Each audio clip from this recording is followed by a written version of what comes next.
Look after the land and the land will look after you. Destroy the land and it will destroy you.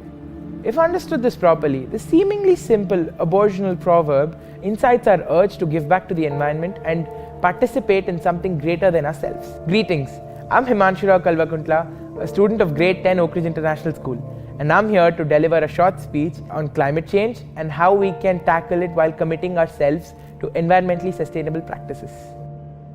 Climate change is a broad term used to refer to the changes of Earth's climates in regional, local and global scales. It also refers to the effects of these changes. The term climate change is most often used to describe changes in Earth's climate driven primarily by human activity post-industrial period after 1850, such as the burning of fossil fuels and deforestation. This resulted in a relatively rapid increase in carbon dioxide concentration in the Earth's atmosphere. Over the years, the climate of the Earth has changed considerably. The Earth is warming. Small changes like increase in the average temperature is leading to dangerous shifts in the climate and weather. This is quite evident from the fact that there have been significant changes in the patterns of rainfall at certain places. These have resulted in droughts, floods or intense rains. The oceans are warming and becoming more acidic. The glaciers are melting, leading to rise in sea levels. Global climate change has led to variations in seasons, which have further led to changes in the behavior of different species. If we don't understand these hints, nature will continue to plague us with trouble until we understand. Numbers may make us understand the gravity of the situation.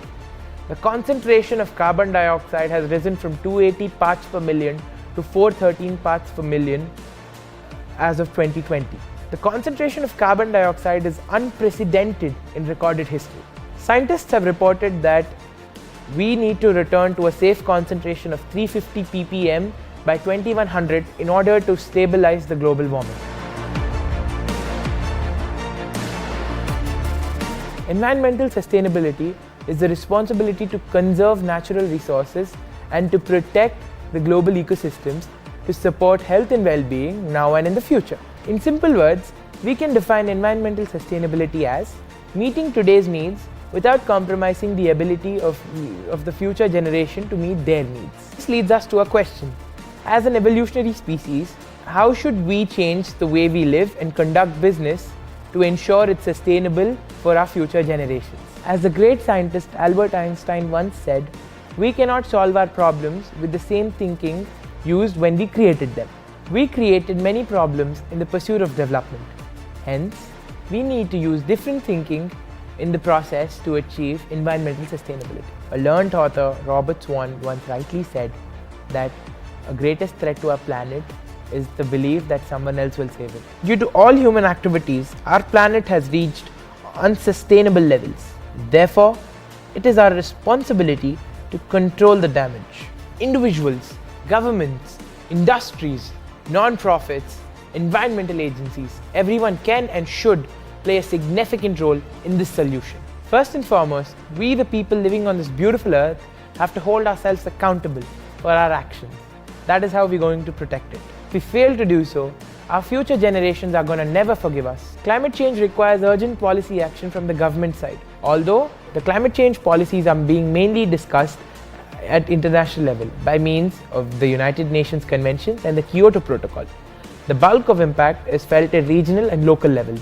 Legislative innovation is the need of the hour. The following are a few policy suggestions that I would like to share with you all. Most of them are self-explanatory. Number 1, climate tax. People must realize the cost of inaction.